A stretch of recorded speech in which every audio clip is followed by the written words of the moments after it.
Levántate y resplandece, porque ha venido tu luz, y la gloria de Jehová ha nacido sobre ti. Porque he aquí que tinieblas cubrirán la tierra, y oscuridad las naciones. Mas sobre ti amanecerá Jehová, y sobre ti será vista su gloria. He aquí, el Señor derrama sobre las naciones su espíritu. He aquí, el Señor derrama sobre las naciones su espíritu, su gloria, su gloria. Ministerio El Amanecer de la Esperanza presenta su programa Voz de Restauración con el pastor Juan Radamés Fernández. Escucha atentamente la palabra que proviene del mismo corazón del Padre para consolar tu vida.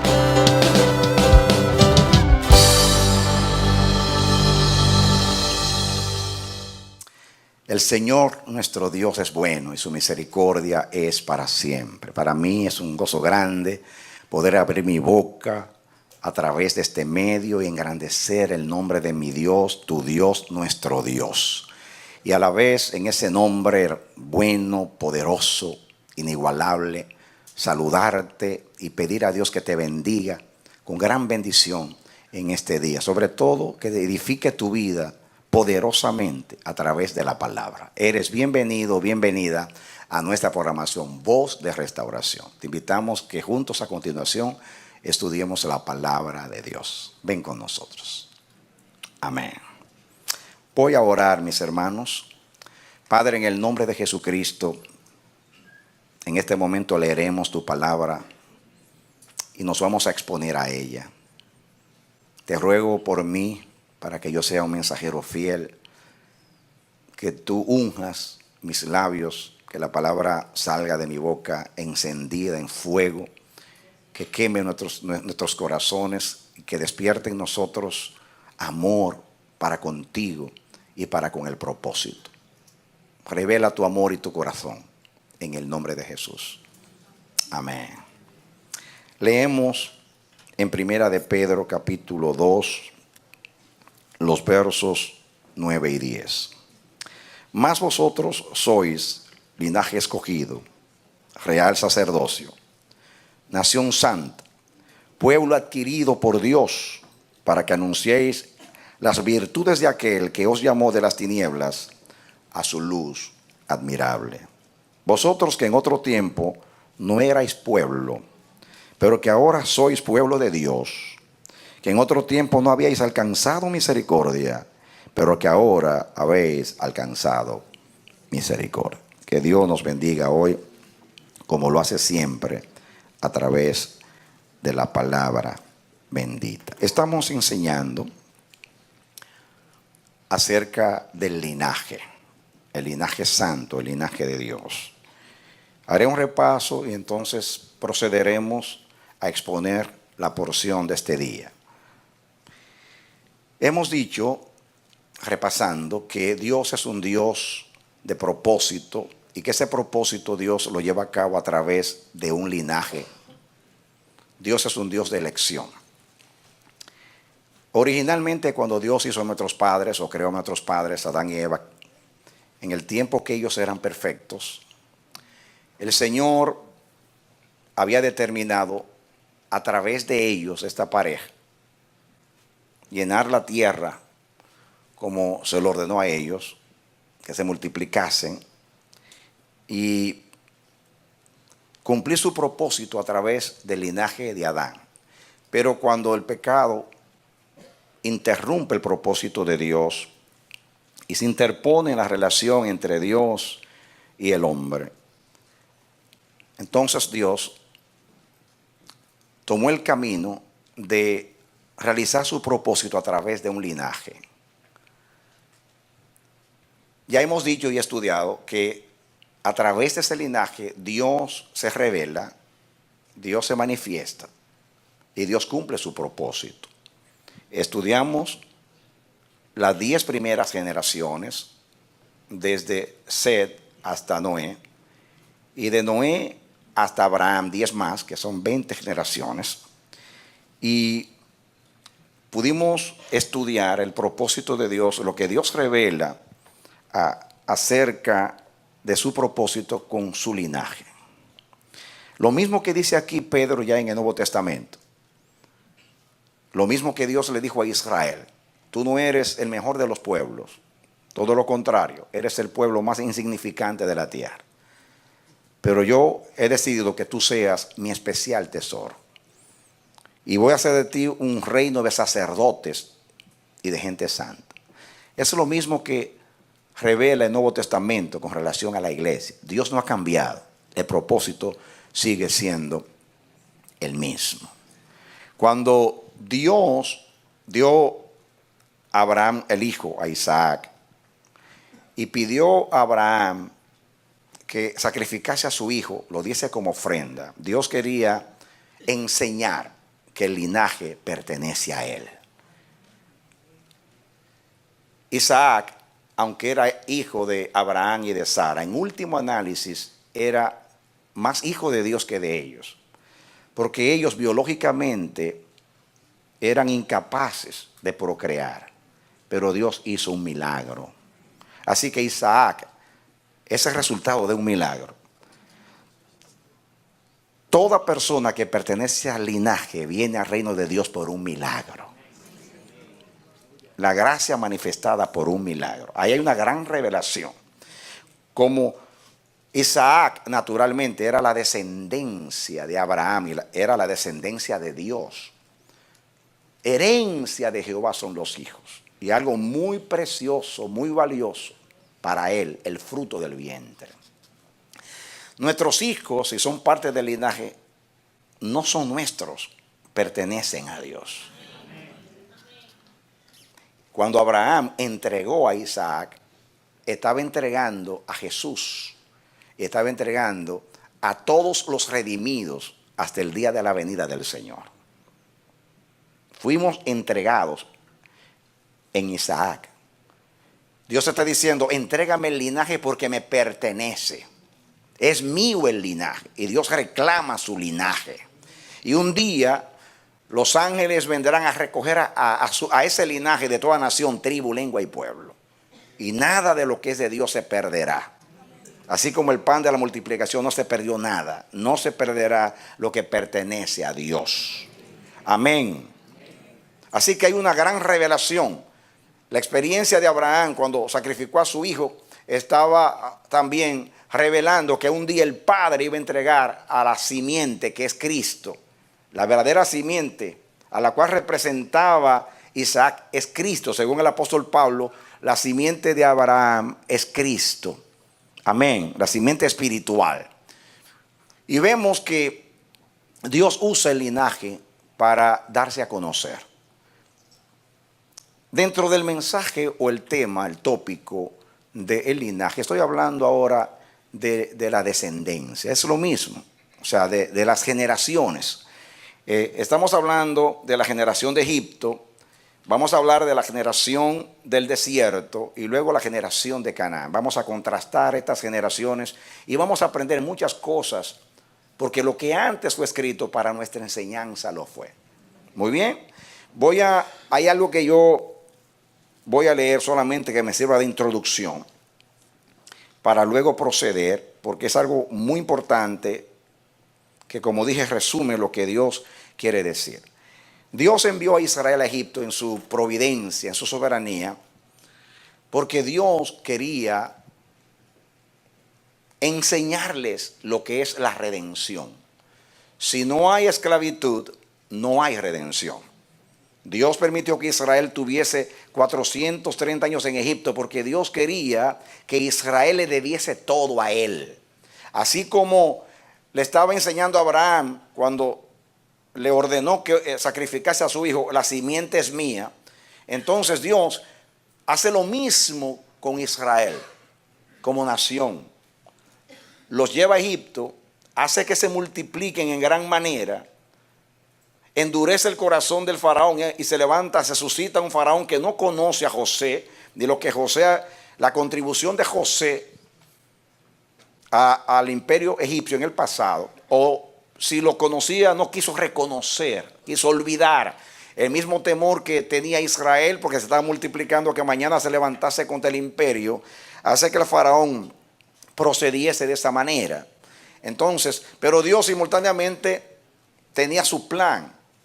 Si no hay esclavitud, no hay redención. Nadie se salva si no está perdido. Nadie se salva si no está perdido. La predicación consiste en exponer los hombres a lo que Dios hizo por ellos en Cristo Jesús. Esa es la predicación del Evangelio. Si un hombre no reconoce que está perdido, jamás va a desear salvación. Por eso, si usted quiere que un hombre se salve, llévelo a un abismo y láncelo al abismo, porque si no, no se va a salvar. Y cuando está cayendo en las alturas, dirá, ¡sálvame! Dice, ahora necesita salvación. Y así hace Dios. Dios, cuando quiere salvar, hace eso. Dios llevó al hijo pródigo, permitió que se manifestase su extravío. Y cuando vivió perdidamente y le faltó, entonces necesitó regresar a la casa del Padre. No fue el amor. Él no amaba al Padre. No era el amor al Padre, era que necesitaba al Padre. Nadie viene a Dios porque le ama. Ahora, después que Dios te salva y te hace nacer de nuevo, entonces derrama su amor en tu corazón. Pero la verdad es que nadie viene por amor. Venimos por necesidad a Dios. Por eso el Espíritu Santo, cuando va a convertir a alguien, primeramente lo convence de pecado, de justicia y de juicio. El hombre que en la mañana decía, yo no tengo necesidad de salvación. Yo soy un hombre recto, yo soy un buen padre, un buen esposo, yo trabajo, yo no me meto con nadie, yo no tengo vicios, y se cree bueno, como el fariseo.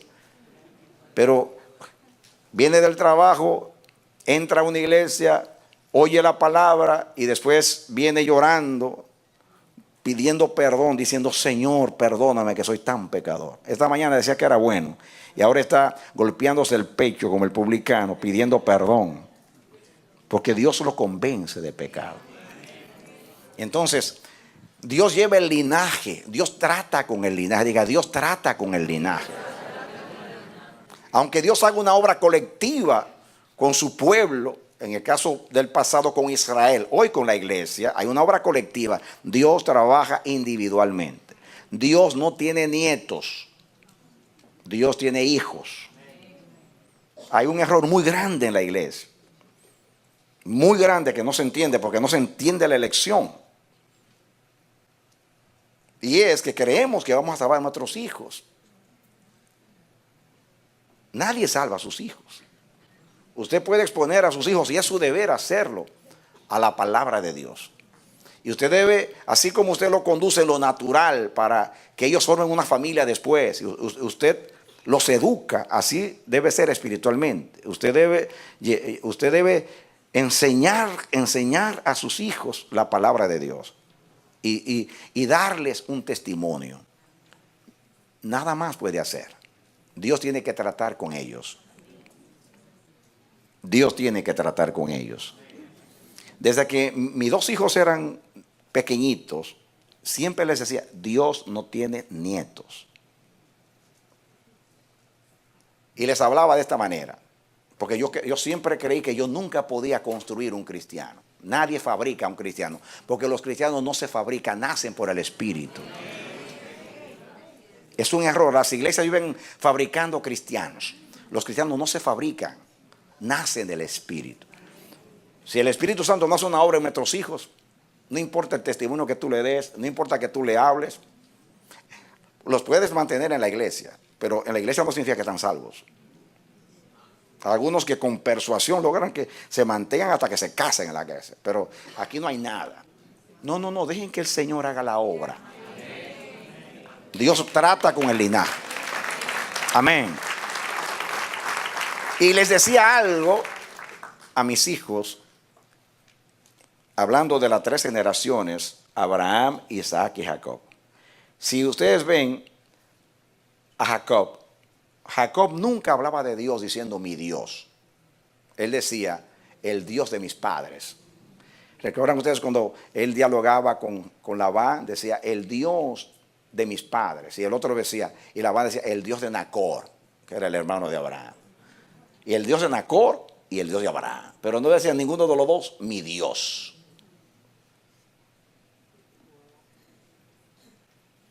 El Dios de mi abuelo y el Dios de mi padre. El Dios de mis padres, cuando lo realizaba. Pero después que tuvo el encuentro con Dios en Peniel, y Dios lo marcó cuando hirió su muslo y lo hizo cojo para siempre para que recordase el encuentro, y le cambió el nombre de engañador Jacob a Israel.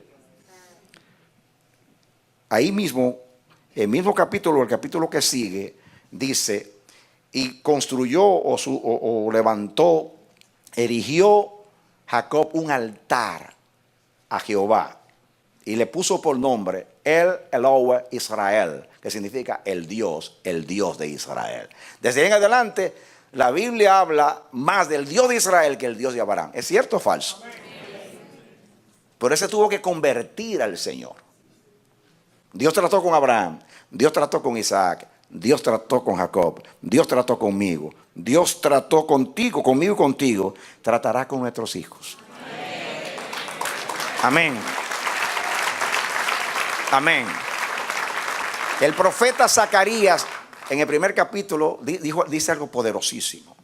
Dice, estoy parafraseando, dice, ¿dónde están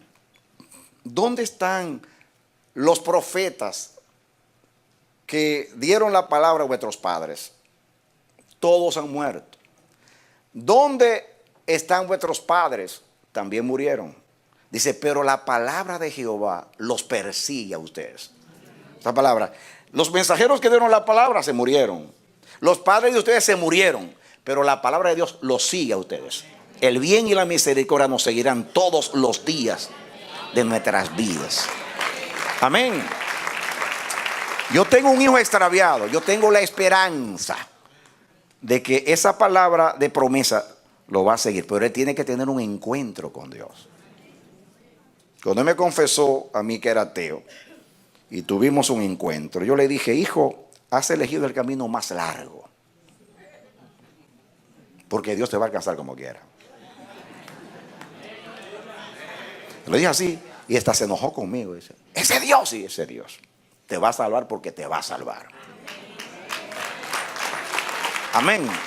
Y estaba llorando conmovido. ¿Es así? Y dice, te va a salvar, hijo, porque te ama, te va a salvar.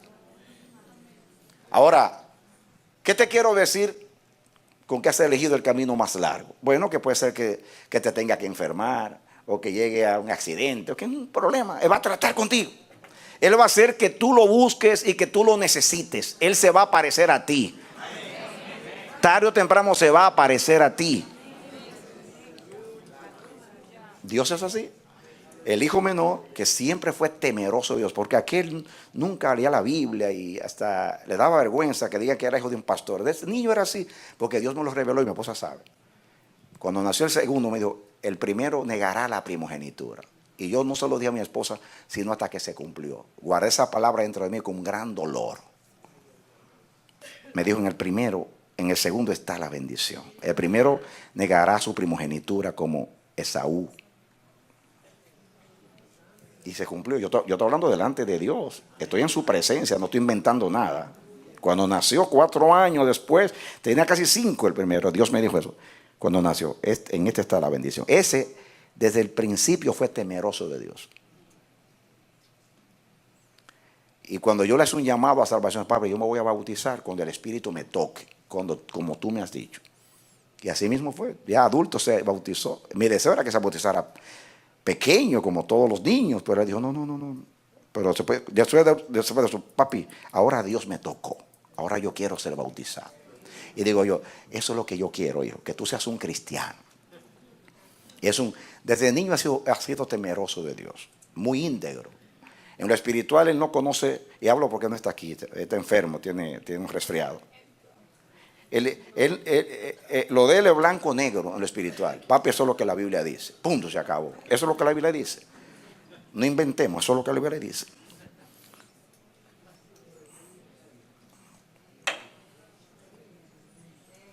Hermanos, sí, la fe es un don de Dios. La fe nadie la puede fabricar ni nace con ella. Es el propósito de Dios con cada uno. Yo entiendo que con el primero, desde su infancia le dio la fe. Al otro dijo, contigo voy a tratar diferente. Como el otro muy intelectual, él es ingeniero, pero desde niño era muy lector y es increíble ese muchacho. Yo le hablo de las estrellas y me da una cátedra de las estrellas. Cualquier tema que sea, él es un erudito en tantos temas que yo me quedo maravillado escuchándolo hablar. Y así era desde niño. Es muy inteligente y cogió el camino y se convirtió en ateo justamente porque le apela mucho la ciencia y le cree más a los hombres que a Dios. Hasta un día. Hasta que la fe nazca en él. Esa es mi esperanza. Me ha dolido como padre, pero tengo una esperanza. Yo no tengo ninguna duda que Dios lo va a alcanzar. Quiero estar vivo para ver eso. Pero si no, lo ve allá arriba. Amén. Hay que creer. Pero no puedo fabricar un cristiano. De ninguna manera puedo fabricar un cristiano. No traten de hacerlo. Denle un ejemplo a sus hijos y prediquen la palabra. Traten, mientras hasta cierta edad, tienen que tener autoridad sobre ellos. Cuando ya sean adultos, no trate de forzar las cosas. Se tiene que casar con esta, porque si te casas con esta, estoy asegurado que va a permanecer en la fe. No manipules el plan de Dios. Si Dios le quiere dar una Dalila, tiene un propósito. No, usted se ríe. Lo de Dalila, la Biblia lo dice. La Biblia lo dice. Los padres, el Cana y su mujer decían, ¿cómo decían? A Sansón, le decían, hijo, no hay mujeres en Israel que tú vayas a buscar una filistea. Esa fue la que me agradó. Bueno, y dice el texto que sigue, y sus padres no sabían que esto venía de parte de Jehová. Tenía una ocasión. Andaba buscando ocasión contra los filisteos, como dicen en Puerto Rico, para meterles mano.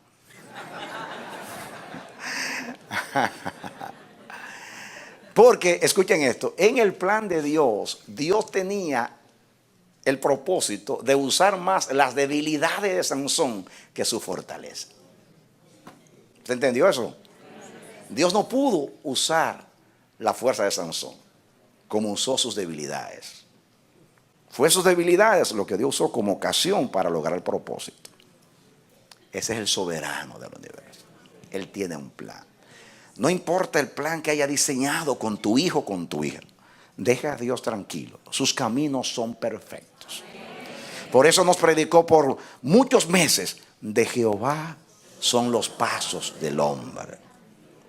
Dios tiene. Tenemos una fe. No digo ciega porque la fe no es ciega. La fe tiene los ojos de Dios.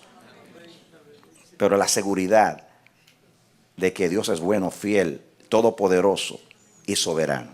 Tiene un plan. Dios trata con el linaje, mis hermanos. Usted lo puede mirar. Quizás, si Dios quiere, nos vamos a meter en algunos temas acerca de eso, cómo Dios trata con el linaje. Y vamos a ver aquí estas 3 generaciones. Les dije que Dios saca a Israel de Egipto a través de una redención, la Pascua. Hizo que cada familia matase un cordero, tomara la sangre, la pusiera en el dintel de la puerta, y donde había sangre, había redención. El ángel exterminador pasaba, y donde había sangre, no destruía. Una tremenda revelación de Cristo. Israel sale de Egipto con brazo poderoso. La Biblia dice muy poco de lo que pasó en Egipto, salvo la narración de cómo Dios prepara a Moisés en su niñez para que liberase a su pueblo. No dice más nada del pueblo. Casi nada dice. Pero en el desierto podemos nosotros deducir por el perfil de cada hebreo especialmente aquellos nombres que menciona la Biblia en los 40 años de desierto y la narración de Moisés en cuanto a la conducta de Israel en su relación con Dios, sabemos cómo era en Egipto. Porque como era en el desierto, era en Egipto. Está muy claro, muy evidente, que el propósito de Dios con el desierto era matar a Egipto en sus vidas. Ese era su propósito. Por eso hay un duelo entre Dios y su pueblo. El duelo es que Israel cuando estaba en aprieto, apetecía a Egipto. Se le acababa el alimento, no había alimento en Egipto, allá había cebolla, puerro, ajo, de todo. Se le escaseaba el agua, ahí gritaban y juzgaban y murmuraban a Dios. Le buscaron defectos a la tierra de Canaán y decía que les iba mejor en Egipto. Inclusive desearon los sepulcros de Egipto. No había sepulcros en Egipto para morir aquí en el desierto. Aquí nos comen las serpientes y los alacranes y las bestias del desierto. Y el Señor trabajando con ellos. Y hay algo que he compartido con ustedes y me ministra. El faraón con el látigo logró más en el corazón de Israel que Dios haciendo milagros. ¿Cómo yo lo sé? Bueno, porque Dios hizo tantos milagros. Israel, nadie ha visto tantos milagros como Israel, salvo los que anduvieron con Jesús. Pero ¿cuántos milagros? Sin embargo, deseaban Egipto. Regresemos a Egipto. Y Dios haciendo milagros. Y había un milagro diario, el maná caía diariamente. Abría Dios la peña y mitigaba su sed. Hablaba desde la nube con voz audible, como dijo Moisés. ¿Qué nación tiene dioses tan cercanos como está Jehová de ustedes? Pero nada de eso valió, porque el pueblo no tenía corazón. Su corazón estaba en Egipto. Como dice Esteban, nuestros padres, aunque salieron, sus corazones se quedaron en Egipto. Fue una gran batalla. Entonces yo les dije que hablé del ejemplo de José, que José fue distinto.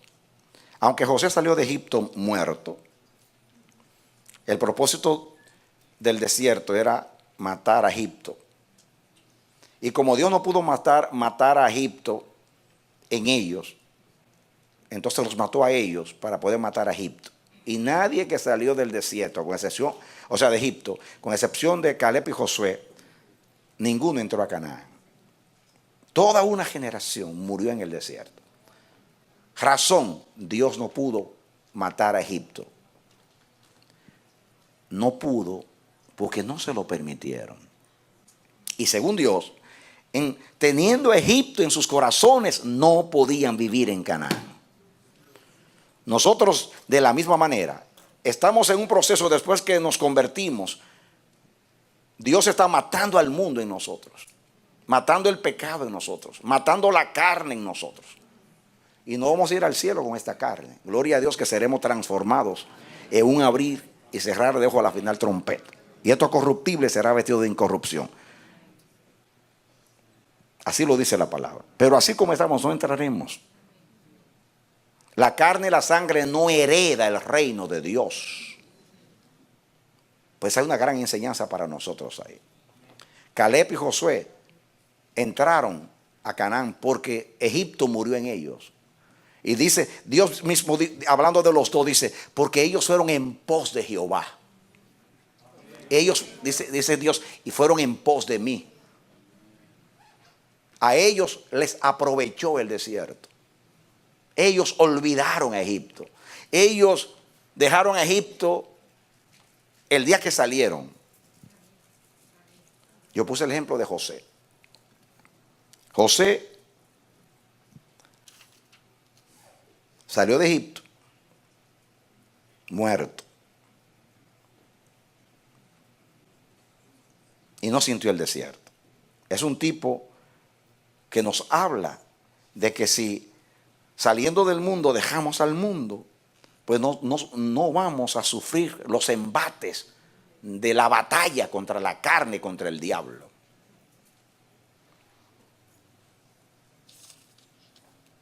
Ahora, para avanzar un poquito, y poder contrastar, voy a decir algo que ya dije, pero que tengo aquí en mis notas. Muy bien, sí, voy a seguir.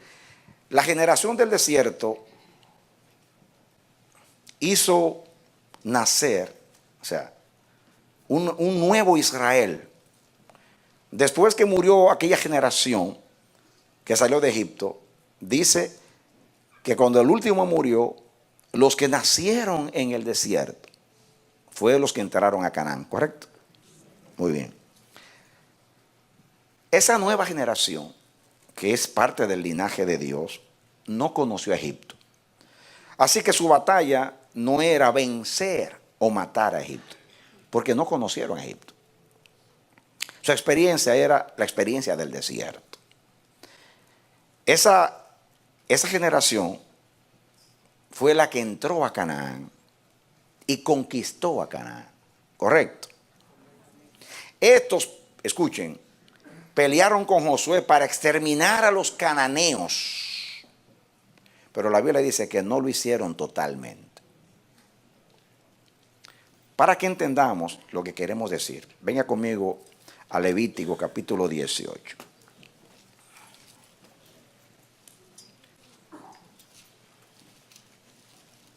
Levítico 18. Es necesario que leamos acá. ¿Están conmigo? Levítico es el tercer libro de la Biblia. Génesis, Éxodo, Levítico. ¿Están conmigo? Muy bien. Perdónenme que me detenga en repaso y repita, porque como estoy predicando en serie, estos mensajes van a la televisión y la gente que no escuchó el mensaje anterior, pues sabe de qué están hablando. Así que por amor, y también algunos aquí están por primera vez hoy, y algunos vinieron al culto de la tarde, no escucharon desde la mañana, y otros tienen mala memoria. Sí. Y la repetición es la madre de la enseñanza. Muy bien. No es porque no tengo nada que decir, tengo mucho que decir. Dice el 18:1 de Levítico: habló Jehová a Moisés diciendo, habla a los hijos de Israel y diles, yo soy Jehová vuestro Dios.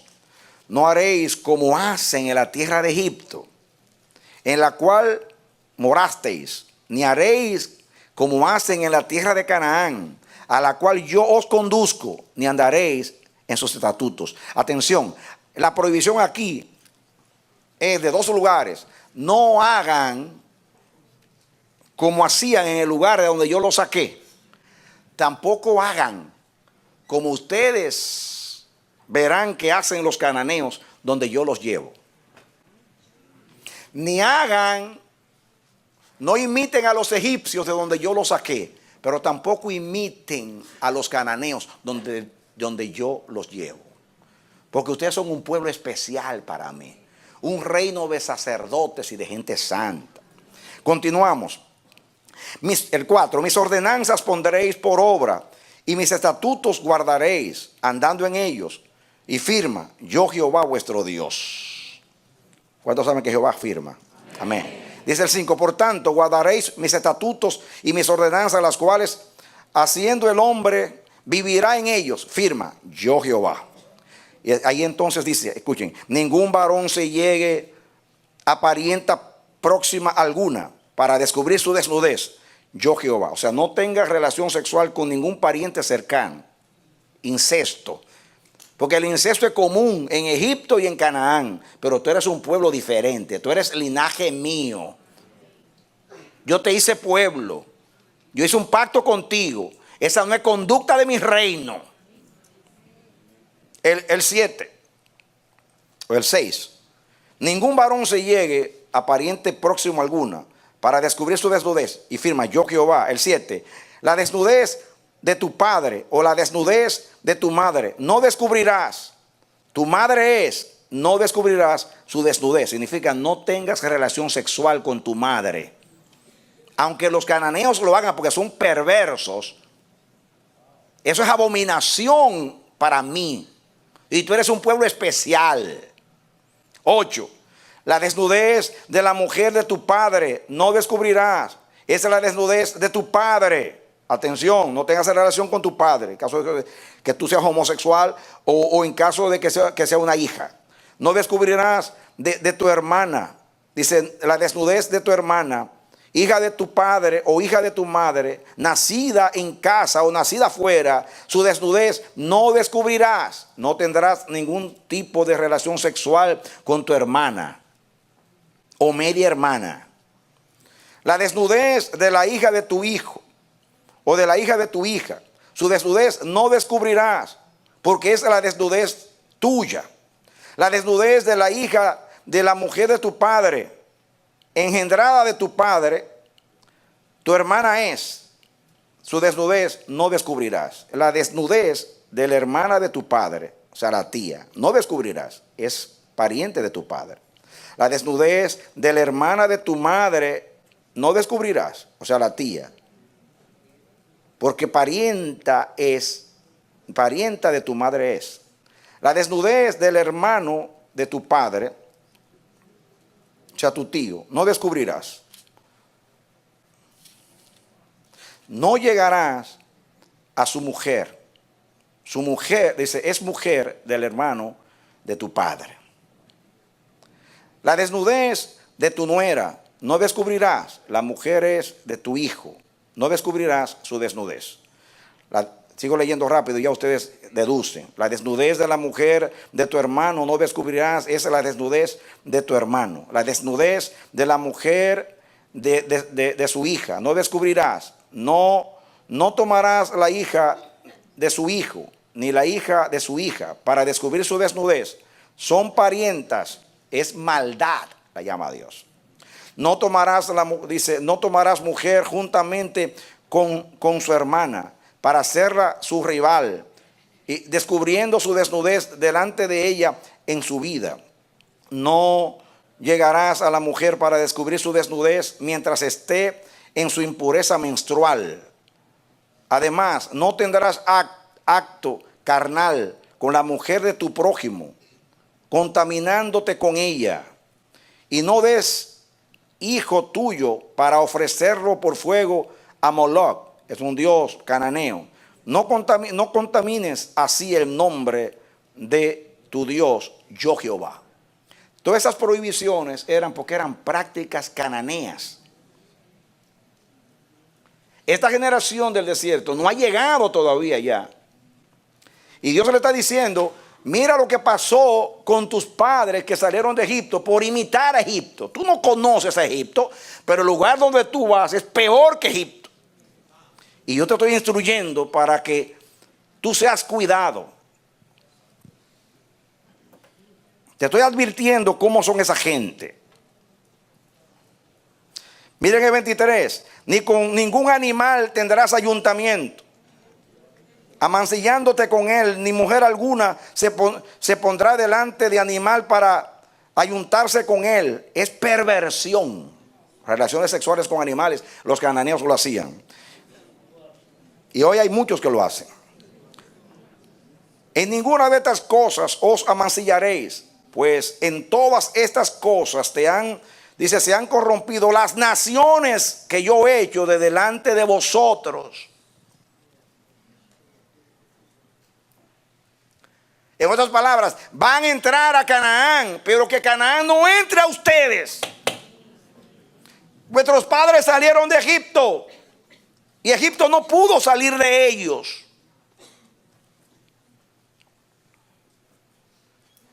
Estamos en el mundo, pero no somos del mundo. Estos son los consejos de Dios, son eternos. Hoy es lo mismo, no ha cambiado la palabra.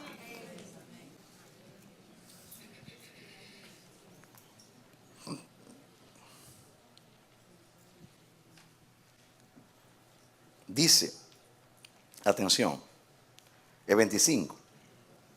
Y la tierra fue contaminada, y yo visité su maldad sobre ella, y la tierra vomitó sus moradores. Guardad pues vosotros mis estatutos y mis ordenanzas, y no hagáis ninguna de estas abominaciones, ni el natural ni el extranjero que mora entre vosotros. Porque todas estas abominaciones hicieron los hombres de aquella tierra que fueron antes de vosotros, y la tierra fue contaminada. No sea que la tierra os vomite por haberla contaminado, como vomitó a la nación que habitó antes de vosotros. Porque cualquiera que hiciere alguna de todas estas abominaciones, las personas que las hicieren serán cortadas de entre su pueblo. Guardad pues mi ordenanza, no haciendo las costumbres abominables que practicaron antes de vosotros, y no os contaminéis en ellas. Yo Jehová, vuestro Dios. Leí todo el capítulo porque este es el mensaje. Y usted puede ver que Dios no ha cambiado su propósito con su linaje. La ley ha cambiado como pacto, pero el espíritu de la ley está vigente hoy. Las letras de la ley fueron abolidas. La ley fue abolida como pacto, pero el espíritu de la ley, que es santidad para Jehová, eso no cambia ni cambiará nunca. Amén. Porque el que nos llamó es santo. La razón por la cual Dios nos hace un llamado a la santidad es porque Él es santo. Es cierto que Dios enseñó que la idoneidad para estar en su presencia es la santidad, y que la santidad es la entrada para entrar a la presencia de Dios. Por eso dice la epístola a los hebreos: en santidad nadie verá a Dios. ¿Quién subirá al monte de Jehová? El limpio de mano y el puro de corazón. Dios enseñó de muchas maneras que el que se acerca a Él tiene que santificarse antes, porque Dios es santo. Pero para santificar el nombre de Dios tenemos que vivir en santidad. Cuando el pueblo de Dios no vive en santidad, no puede ser embajada del reino de Dios. Tiene que haber conciencia, mis hermanos. Yo no estoy predicando esto. La mayoría de esta información ustedes la saben. Dios está tomando el mensaje hoy para aplicarlo a nuestra vida, para crear conciencia, para sacudirnos, para entender. Venimos, leemos la palabra en nuestras casas. Venimos aquí, nos exponemos a la predicación. Escuchamos los mensajes. Tenemos que recapacitar, tenemos que pensar. Yo soy linaje de Dios. Diga, yo soy linaje de Dios. Israel fue el linaje de Dios. Y como Dios, lo mismo que Dios exigió a Israel, me está exigiendo a mí. Yo vivo en los Estados Unidos, pero mi cultura no es la de Norteamérica, es la cultura del reino de Dios. Amén, esa es mi cultura. Estoy en el mundo, pero no soy del mundo. Abraham fue peregrino en la tierra prometida, pero esperaba una patria cuyo arquitecto e ingeniero era Dios.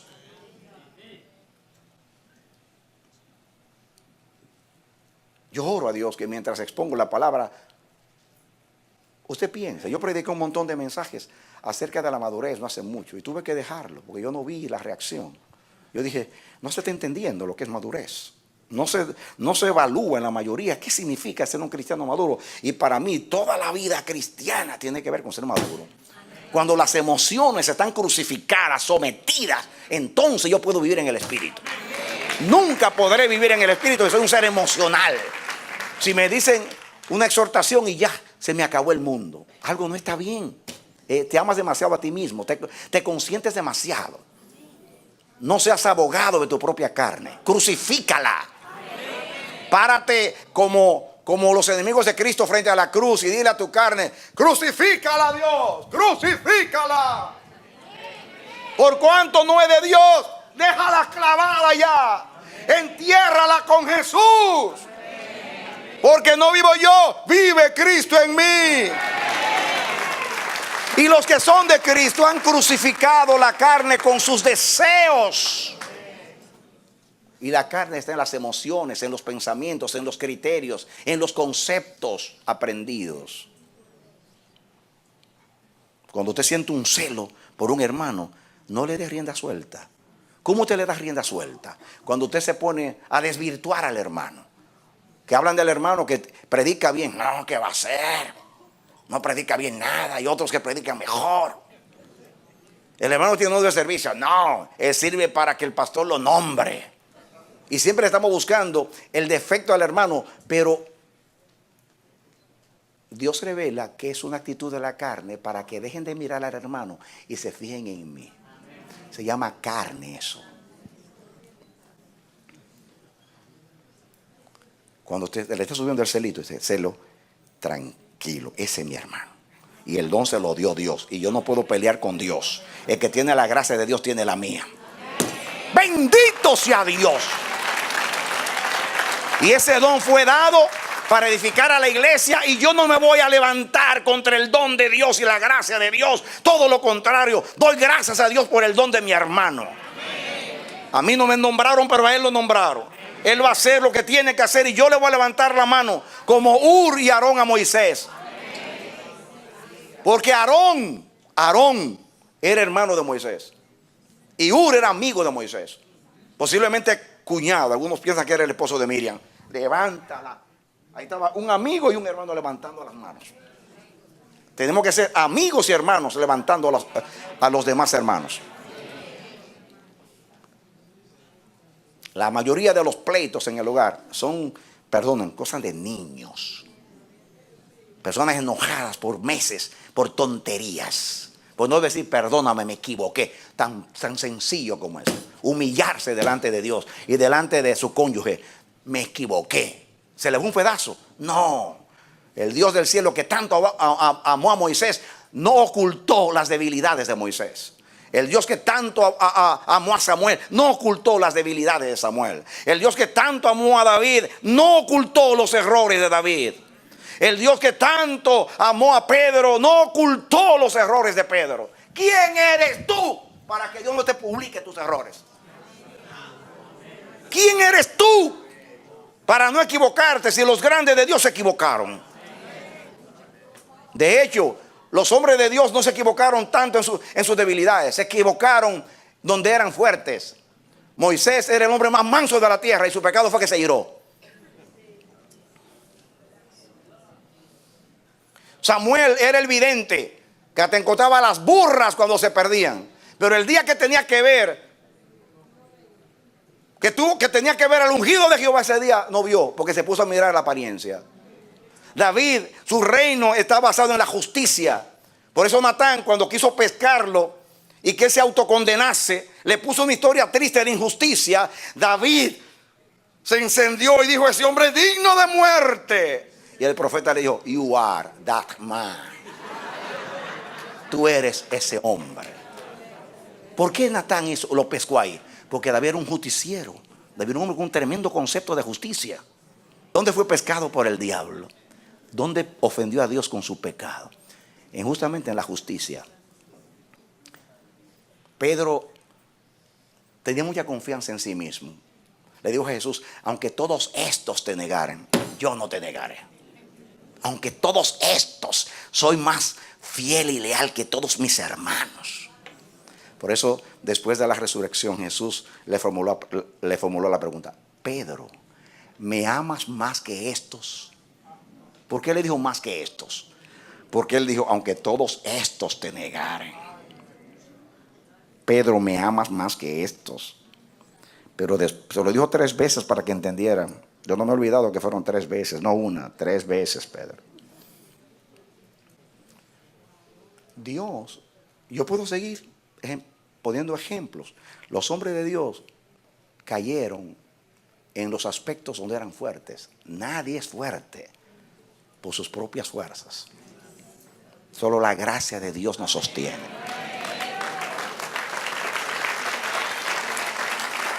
Entonces, mis hermanos, esto tiene mucho que ver con madurez. Declare la guerra a las emociones. Nosotros venimos dañados desde la niñez. No queremos sufrir. Pero Cristo sufrió por nosotros. Hay en nosotros el sentir que hubo en Cristo Jesús. Hay que ser participantes de los padecimientos de Cristo. ¿Cómo? Tomando la cruz. ¿Y qué es la cruz? La cruz no es la suegra. La suegra es la prueba, no la cruz.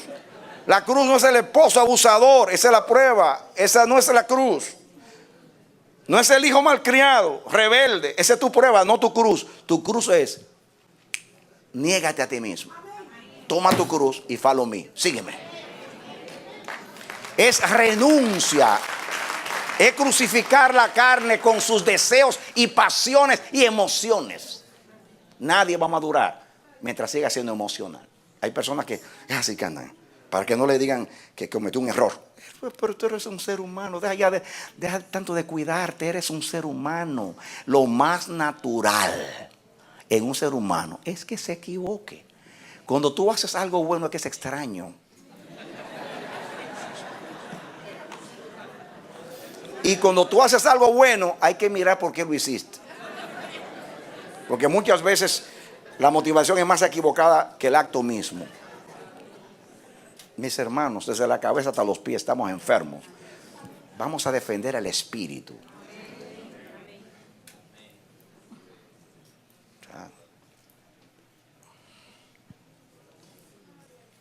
¿Por qué no se está hablando del linaje?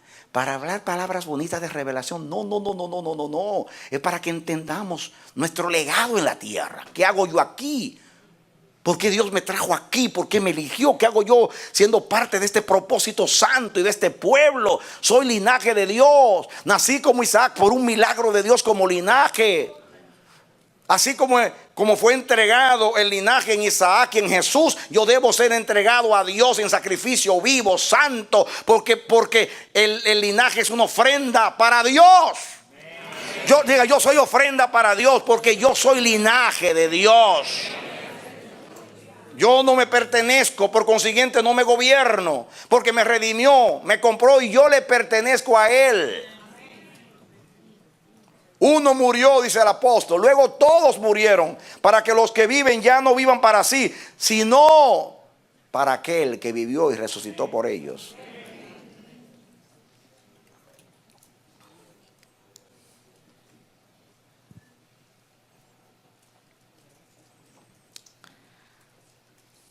Fíjense, voy a contrastar a estas generaciones. Después de esta generación que nació en el desierto y que fue la que entró a Canaán. Miren, como esa generación cuando entró a Canaán dejó vivos a los cananeos. Estos fueron espinas al costado de la siguiente generación. Dios dijo, mata mujeres, niños, mamantes. Pero dice Josué, el libro de los jueces, que inmediatamente le dieron su tierra. Se olvidaron de los cananeos. Entonces, no, yo tengo mi tierrita ya. Yo voy a poner aquí una verja y que se meta aquí le llevo la cabeza. Pero esta es mi propiedad y yo no me importa ya que estén los cananeos.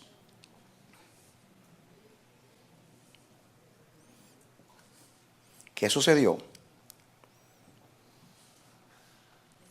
La tercera generación, o sea, los hijos de los que nacieron en el desierto, que fue los que nacieron ahora en Canaán. O sea, la tercera generación. La primera, la que nació en Egipto. La segunda, la que nació en el desierto. La tercera, la que nació en Canaán. La tercera generación, la del libro de los jueces, no conoció a Jehová, ni las obras que él hizo. Así que esta generación fue la que sufrió el efecto de la mala influencia de los cananeos. ¿Quiere venir conmigo a Jueces? Libro de Jueces, capítulo 2, ahí rapidito. Después de Josué viene Jueces, capítulo 2. Tengo que leer, aunque no quiera, mucho para... Bien. ¿Están conmigo? Muy bien. Leo rapidito, capítulo 2, versículo 1. El ángel de Jehová subió de Gilgal a Boquim y dijo, yo os saqué de Egipto y os introduje en la tierra de la cual habéis jurado vuestros padres, diciendo, no invalidaré jamás mi pacto con vosotros, con tal que vosotros no hagáis pacto. Atención, no, prometo no invalidar mi pacto con tal que vosotros no hagáis pacto con los moradores de esta tierra, cuyos altares habéis de derribar, mas vosotros no habéis atendido mi voz. ¿Por qué habéis hecho esto? Dice Dios. ¿Por qué habéis hecho esto? ¿Saben por qué esa pregunta? Ese reto. Yo hice un pacto con vosotros. Ya cumplí mi parte. Ustedes hagan la parte de ustedes. Manténganse puros para mí. Destruyan a los cananeos. No practiquen sus costumbres. Y yo prometo que seguiré siendo el Dios de ustedes, si ustedes prometen ser mi pueblo.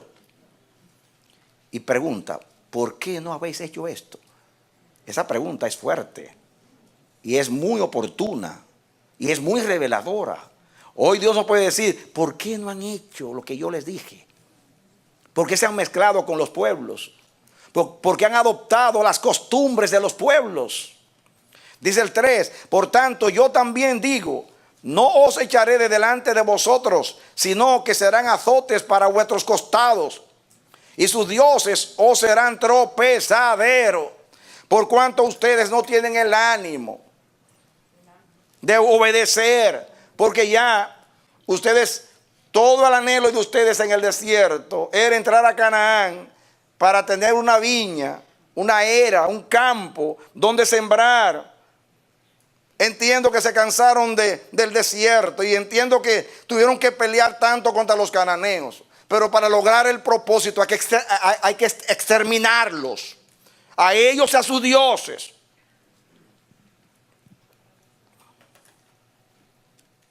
Ahí dice, habla de dos cosas. Serán espinas en vuestros costados. Y serán tropezaderos. Más adelante voy a hablar de eso. Y sigue diciendo. Y llamaron el nombre de aquel lugar. No, versículo 4. Cuando el ángel de Jehová habló estas cosas a todos los hijos de Israel, el pueblo alzó su voz y lloró. Así que me imagino el tono con el cual Dios dijo esto, que lloraron. Se sintieron reprendidos y a la vez se sintieron infieles, que es lo que nosotros eludimos cuando nos confronta la verdad. Por no sufrir, por no llorar, por no sentirnos culpables, entonces nos defendemos como gatos boca arriba, en vez de reconocer que pecamos.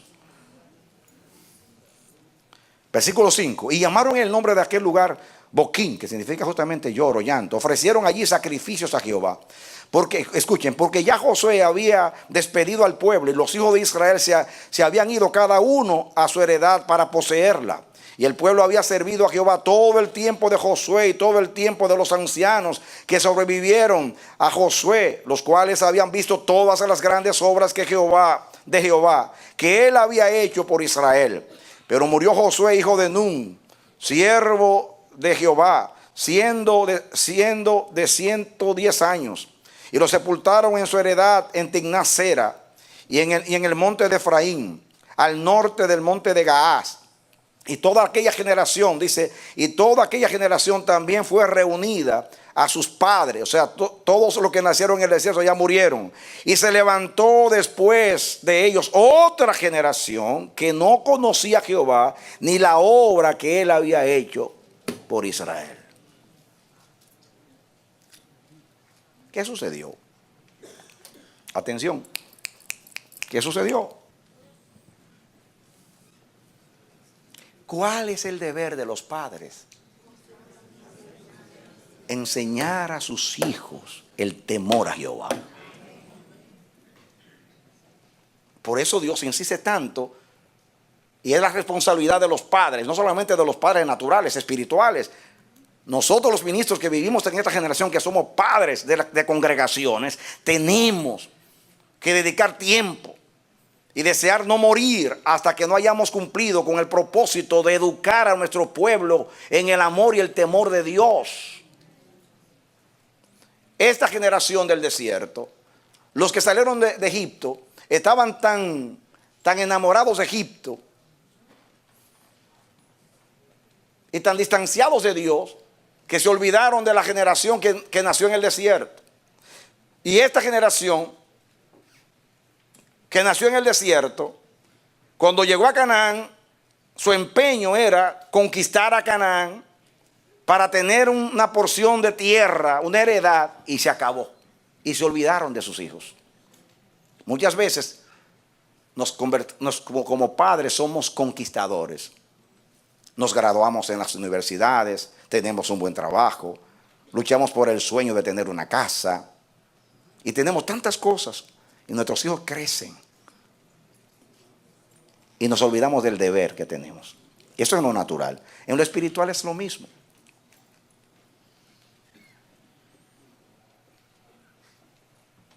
¿Qué sucedió con aquella generación? Escuchen, la generación del desierto, como vivieron las pruebas del peregrinaje del desierto, su meta y necesidad era entrar a Canaán y poseerla.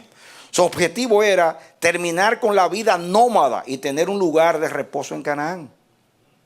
Algo que parece noble, ¿no? Esa es la razón por la cual cuando poseyeron un lugar para morar o establecerse, se olvidaron del mandamiento de Dios de exterminar a todos los cananeos. Ustedes saben, más adelante habla de eso. Todo el capítulo 2 habla de eso. Miren ustedes, y todo el capítulo 1. Miren ustedes un poquito, vamos a leer unos cuantos textos del capítulo 1 para que entiendan. Dice aquí el versículo 19. 1:19 dice: y Jehová estaba con Judá, quien arrojó a los de las montañas, mas no pudo arrojar a los que habitaban en los llanos, los cuales tenían carros errados. Y dieron Hebrón a Caleb, como Moisés había dicho, y él arrojó de allí a los 3 hijos de Anac, mas el jebuseo que habitaba en Jerusalén no lo arrojaron los hijos de Benjamín, y el jebuseo habitó con los hijos de Benjamín en Jerusalén hasta hoy. También la casa de José subió contra Betel, y Jehová estaba con ellos. Y la casa de José puso espías en Betel, ciudad que antes se llamaba Luz. Y los que espiaban vieron a un hombre que salía de la ciudad y le dijeron: muéstranos ahora la entrada de la ciudad. Y siguió por ahí. Entonces, para no leerlo todo, miren lo que dice el versículo 26. Y se fue el hombre a la tierra de los Eteos y edificó una ciudad a la cual llamó Luz, y este es su nombre hasta hoy. Tampoco Manasés, escuchen, tampoco Manasés arrojó a los de Bet-Seán, ni a los de sus aldeas, ni a los de Taanac y sus aldeas, ni a los de Dor y sus aldeas, ni a los habitantes de Ibleam y a sus aldeas, ni a los que habitaban en Megido y en sus aldeas. Y el cananeo persistía en habitar en aquella tierra. Pero cuando Israel se sintió fuerte, hizo al cananeo tributario, mas no lo arrojó.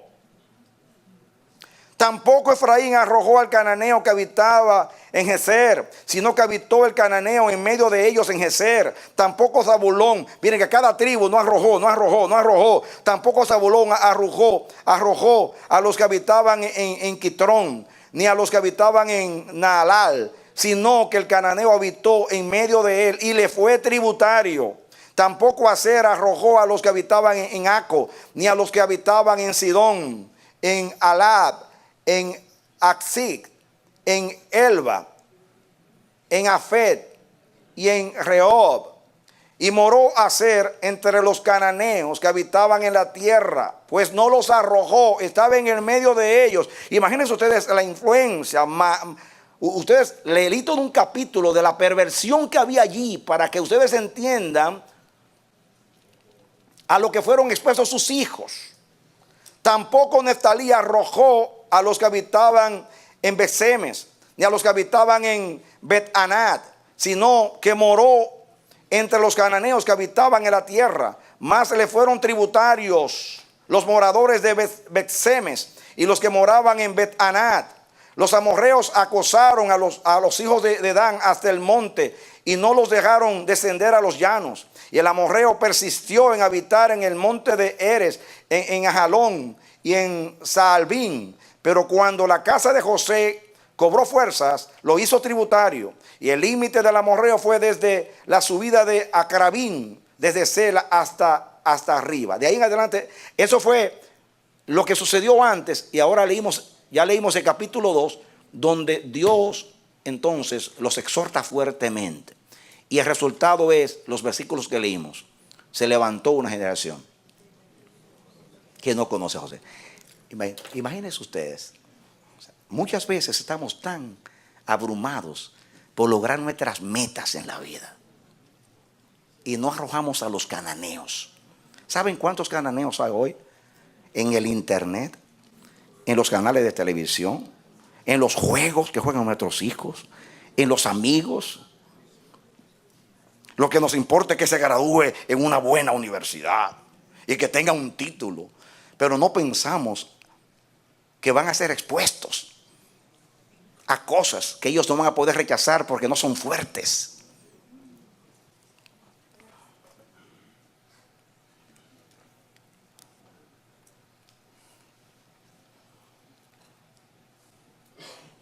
Escuchen, la misión de la generación de Egipto era matar a Egipto para poder vivir a Dios. Oigan bien, traten de entender esto.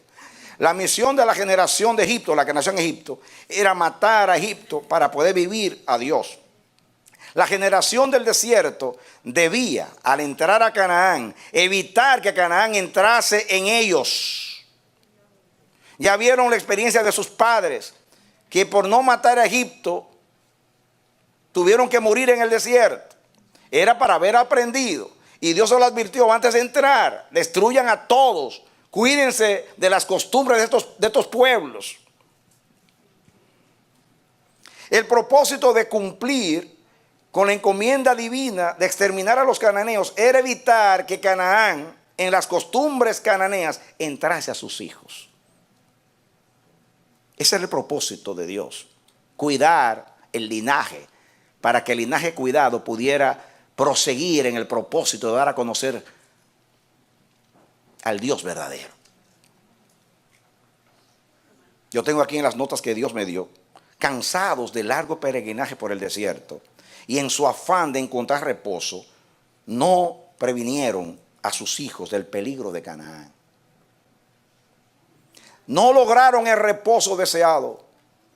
Hebreos capítulo 4 dice que Josué no pudo darles el reposo. Entraron a reposo a Canaán y no reposaron. No tengo el tiempo para leer capítulo 4 de Hebreos, pero hablando de reposo, dice: Josué no les dio el reposo. El reposo era Canaán supuestamente, pero entraron a Canaán y no reposaron.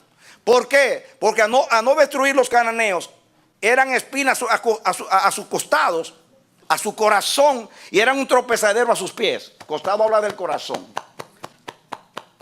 Les dañaron el corazón y lo hicieron tropezar con sus pies. Y no encontraron el reposo. Fíjense, aunque estaban en la tierra de reposo, no encontraron el reposo, porque reposo no es tener una heredad, es tener a Dios. Nadie reposa si no tiene a Dios. Es mejor tener a Dios y no tener heredad. Hoy se habla mucho de la heredad, de la heredad, de la heredad, y no del Dios de la heredad. Nadie tiene heredad, aunque tenga heredad, si no tiene a Dios. No la va a disfrutar. La casa no la vas a disfrutar, te dice Dios. El título no lo vas a disfrutar, dice Dios. Y lo que ahorraste con grandes sacrificios, tendrás que dárselo al psiquiatra, al médico, al abogado, y sacar a tus hijos de las cárceles y llorar porque no supiste educarlos en el Señor. Y estoy hablando también a los pastores, a nosotros, en cuanto al linaje espiritual. Somos responsables. Es mejor que usted se siente ahí y escuche una palabra fuerte, dura, difícil. Usted diga: mis pastores me aman, me están cuidando. Amén. El objetivo de ellos no es hacernos sentir bien, sino librarnos del mal. Porque fue la oración de Jesús: no te pido que los quites del mundo, sino que los guardes del mal. La palabra debe guardarnos del mal y guardarnos de esta perversa generación.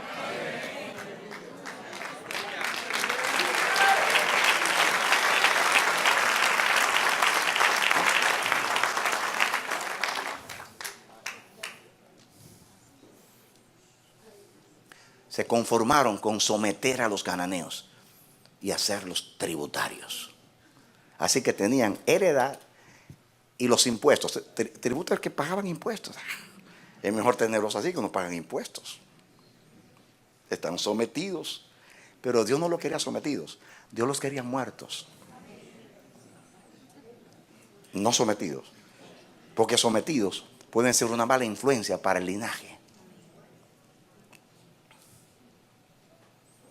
La Biblia no habla tanto de someter la carne, sino de matarla, de despojarnos de ella.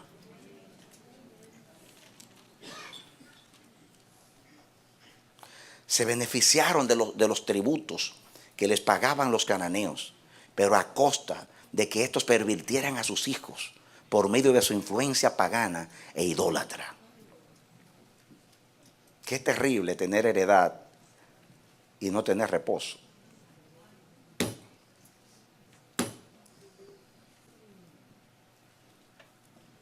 Estoy bien económicamente, pero mis hijos están mal. ¿Saben el dolor que tienen los padres bregando con sus hijos por la mala influencia? No es fácil. Ninguna de las generaciones entendieron a Dios ni su propósito. Ellos interpretaron el pacto como una alianza en las cuales ellos se beneficiaban de las promesas terrenales y no entendieron sus dimensiones espirituales. No comprendieron su identidad como pueblo santo y como sacerdotes de Dios. Qué triste, mis hermanos, en no entender lo que somos. Lo que antes fue escrito para nuestra enseñanza, lo fue. Los cananeos fueron espinas o azotes para sus costados, y sus dioses os eran tropezaderos, dice. Esto lo sufrieron sus hijos, o sea, la tercera generación. El costado representa el corazón. La palabra hebrea tropezadero viene de una palabra que significa lazo, para atrapar animales. Por implicación, es un gancho que se le pone aquí en la nariz a los animales para atarlos. Significa enredar, red, lazo, ruina, trampa, tropiezo. Eso significa esa palabra hebrea.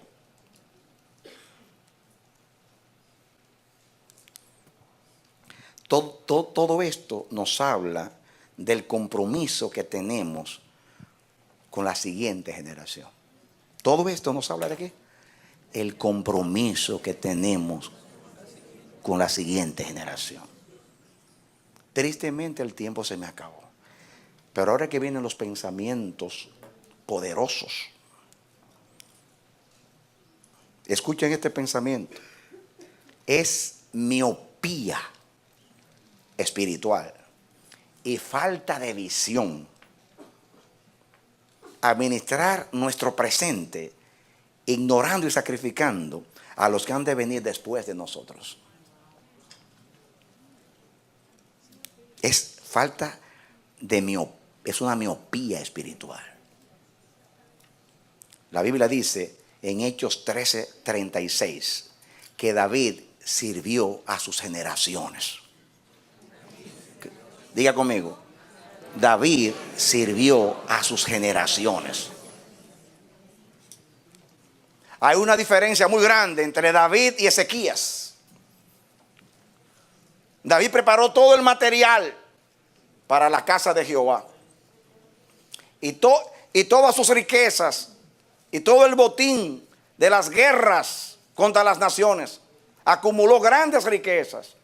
Y cuando llegó el momento que se sentó su hijo en el trono, bendigo a Dios porque mis ojos ven a mi hijo sentarse en el trono y estoy mirando la promesa. Siempre habrá un hijo tuyo sentado en el trono de Israel hasta que llegue el Mesías. Y le dice a Salomón, hijo mío, yo te he preparado todo, tengo el diseño y tengo los materiales. Mano a la obra. Sirve a Jehová con corazón recto y con ánimo pronto. Si tú sirves a Jehová de corazón y tú guardas sus mandamientos, Jehová estará contigo como estuvo conmigo. Mano a la obra, hijo. Y David preparó a su hijo, pero David preparó también el culto a Israel. David ordenó a los sacerdotes, a los levitas, el cántico, el culto. Cuando murió ya todo estaba hecho. Eso es lo que yo le pido a Dios. ¿Saben? Una de las razones por las cuales estoy pidiendo a Dios que paguemos este edificio, porque yo no sé hasta cuándo yo voy a estar aquí. Y no sé quién me va a sustituir. Pero sea quien sea que me sustituya, no me va a sustituir con deudas y con líos. Amén. Y así estoy haciendo. Yo soy un buen administrador de mi casa también. Nunca he tenido deuda. Siempre he tenido ahorros. Aun cuando renuncié 8 años a mi salario en la iglesia, tuve ahorros. Soy cuidadoso. Y estoy preparando herencia para mis hijos. Para los dos. Porque es mi deber como padre. Y porque Dios me lo enseña. Pero lo más importante es la herencia espiritual. No es un edificio, es la herencia espiritual. Pero en eso hay que pensar también. Algunos le dejan a los hijos una herencia de problemas. A veces la misma herencia se convierte en la causa de división entre los hijos, porque no hicieron el orden. Ay, sería muy bueno que Dios se te aparezca y antes de morir te diga: ordena tu casa antes que te vayas.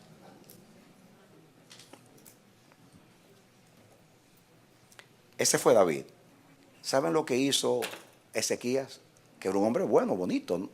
La Biblia habla bien de él. Cuando él no se portó bien, cuando llegaron los embajadores de Babilonia y le mostró todo lo que tenía y no le mostró el tesoro espiritual, y Dios se enojó contra él. Y Dios le dijo a él, por el profeta Isaías: ¿sabes qué? Por amor a ti no voy a traer el mal, el castigo en tus días. Y dice la Biblia, mis hermanos, no tienen que buscarlo, en Isaías 34:8 o 39:8. 39:8 dice él: la palabra de Jehová es buena, porque por lo menos el mal no será en mis días. En otras palabras, mis hijos necesito que se lo lleve el diablo. Yo no voy a sufrir. Eso es falta de visión.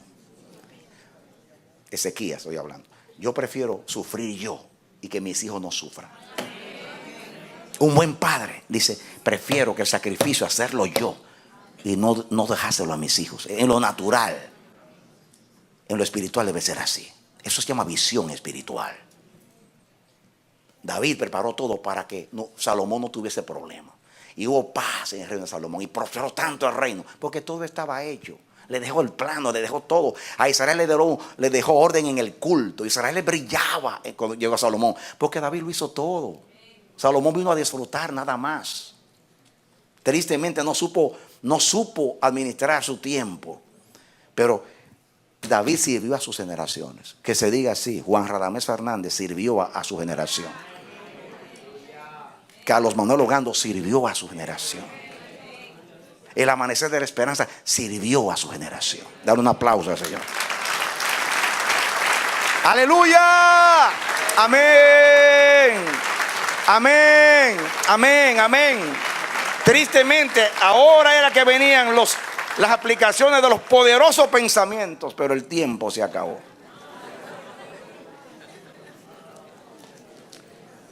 Nos veremos el próximo domingo a este mismo horario por esta misma emisora. Denle otro aplauso al Señor. Amén. Aleluya. Amén. Amén. Termino con este pensamiento. No es buen mayordomo delante de los ojos del Señor aquel que por gozar del presente no le prepara el camino a la próxima generación. ¿Qué yo dije? No es buen mayordomo aquel que por gozar el presente no prepara el futuro a la nueva generación. Oremos a Dios. Padre bendito, Dios eterno. Gracias por tu bendita palabra. Ella nos confronta, pero cuán buena es. Nosotros amamos tu palabra porque te amamos a ti. Sabemos que tu palabra, Señor, es como plata refinada. Sabemos que tu palabra es nuestra esperanza de agradarte, nuestra esperanza de vivirte, nuestra esperanza de ser como tú. Tu palabra es nuestra esperanza para todo. Queremos vivir de acuerdo a tu palabra. Señor, tú nos estás enseñando acerca del linaje para que entendamos nuestra responsabilidad con aquellos a quienes tú nos vas a cuidar. Nuestros hermanos, nuestros padres espirituales cuidaron de nosotros. Ahora tenemos que cuidar de la próxima generación. Es en lo físico, en lo natural como en lo espiritual. Dios mío, como iglesia, como casa profética, apostólica, el Amanecer de la Esperanza tiene un compromiso serio contigo, Dios mío. Que no nos durmamos en los laureles. Que, Dios mío, que despertemos. Hay un legado que cumplir, mi Dios. Tenemos un compromiso con estos niños, con los jóvenes que se forman ahora. Dios mío, haznos padres para ellos. Dios mío, despiértanos, sacúdenos, crea conciencia en nosotros. Trae urgencia, trae convicción, trae pasión. Es necesario, Dios mío. Yo vengo en nombre de esta congregación y de la iglesia, a pedirte perdón. No hemos entendido esto, aunque hemos escuchado tantos mensajes, Dios mío. Estamos entretenidos, estamos construyendo el futuro y nos olvidamos de lo que han de vivir en el futuro. Ay, Señor Adonai, Elohim, ayúdanos a servir a nuestras generaciones. Porque es visión celestial, es deber, es compromiso. Danos, Señor, Dios mío, la valentía, el denuedo y la convicción. Ayúdanos a decir valientemente: no nos importa que sean gigantes los cananeos, los vamos a destruir. No solo comemos como pan, no solo comeremos como pan, o comeremos como pan. Lo vamos a exterminar, lo vamos a acabar. Vamos a destruir a la mala influencia, a nuestros hijos y a nosotros mismos. Oh Dios santo, si Israel hubiera sido fuerte, aunque hubiera dejado a los cananeos, hubieran convertido a los cananeos con su testimonio. Pero ellos se convirtieron a los cananeos, en vez de los cananeos convertirse a ellos. Eso es lo que está pasando hoy con la iglesia. Nos estamos convirtiendo al mundo y a la cultura de estos días, y no estamos convirtiendo a esta generación. Dios, abre nuestros ojos. Este mensaje no es para decir qué palabra bonita. No es para decir tengo un compromiso con Dios. Yo pido ayuda. Yo personalmente pido ayuda. Es demasiado grande el compromiso, el reto delante de ti. Solamente con tu ayuda puedo hacerlo. Te grito: ayúdame, Dios. Que lo cojo mío no salga del camino. Que mis limitaciones no me dañen. Padre, ayúdame a terminar con gozo mi carrera y la carrera del amanecer de la esperanza. Que cuando se diga, si Cristo no viene, y murió toda la generación que comenzó el amanecer de la esperanza, se levantó otra generación, hizo mejor que ellos. Lo superó en todas las cosas, en amor a Dios, en celo de Dios, en sabiduría, en consejo, en revelación, en integridad, en verdad, en santidad, en justicia, en fe, en obediencia. Ay, Señor, eso es lo que te pedimos en el nombre de Jesús. Abre los ojos, sacúdenos, estremécenos. Dios mío, haznos llorar como lloró Israel en aquella ocasión. Ay, que no lloremos de culpabilidad, lloremos por la reprensión del Señor. Ay, Señor Adonai, Elohim. Mira esta perversa generación, cómo se ha levantado contra ti. Nuestros hijos van a las escuelas pervertidas, a las universidades, son expuestos al internet con todas las cosas malas, al cine, a la televisión. Hay tantas cosas, Dios mío, perversas. No se teme a tu nombre. A lo malo le llaman bueno y a lo bueno le llaman malo. Ah, Señor Jehová, esta generación ha excedido a los cananeos. Levántate en medio de esta generación, en el nombre de Jesucristo. Ay, Señor, no Por favor, no dejes ir este momento sin bendecirnos, Señor. Nos aferramos a ti, ten misericordia. Es grande el desafío, yo pido ayuda. Yo no puedo sin tu ayuda. Señor, guárdame de ser como Ezequías. Preferimos sufrir nosotros, pero que nuestros hijos no tengan que sufrir. Ayúdanos a prepararte el camino a ti, por consiguiente el camino a ellos, para que ellos nos superen y no tengan que, Dios mío, gastar su energía, los recursos y sus vidas peleando con cananeos. Vamos a destruir a los cananeos para que se concentren en heredar y en servir a Jehová. Oh Señor Jehová, ten misericordia, Señor. Te lo ruego en el nombre bendito de Jesús.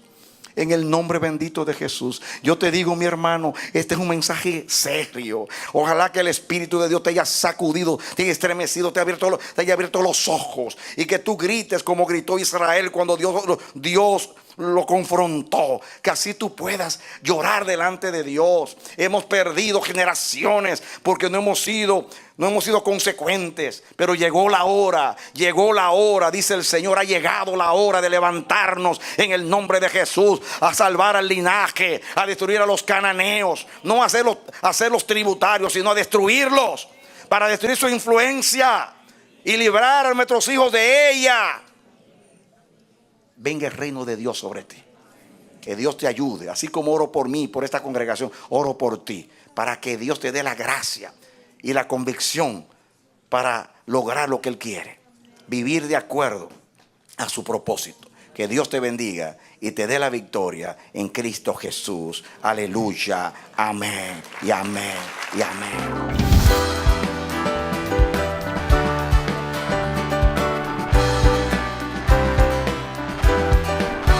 Este ha sido su programa Voz de Restauración. Si desea comunicarse con nosotros, escríbanos al P.O. Box 70, Bronx, New York 10473, o visita nuestra página web www.elamanecer.org. Nos despedimos hasta la próxima. Que Dios te bendiga.